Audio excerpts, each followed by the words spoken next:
Hi, this is Jessica Tropea from Neutrik. I'm here to demonstrate how to clean and test an MTP opticalCON.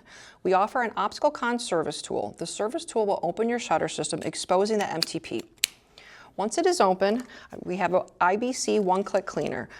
I always recommend cleaning at least 3 clicks on here just to make sure it's cleaned. 1, 2, 3. So now your MTP is cleaned. There is an Expo FIP 500 testing unit. This will test both 12 and 24 lines simultaneously. The unit simply gets inserted into the head of your opticalCON opening system. As soon as you do that, the unit itself will start capturing that image. Once the image is captured, it will beep, indicating that it is all set, and you can see all the lines on here. This one is a 24 channel, so it shows line number 1 through 12 and the number 13 through 24, each on 2 different rows.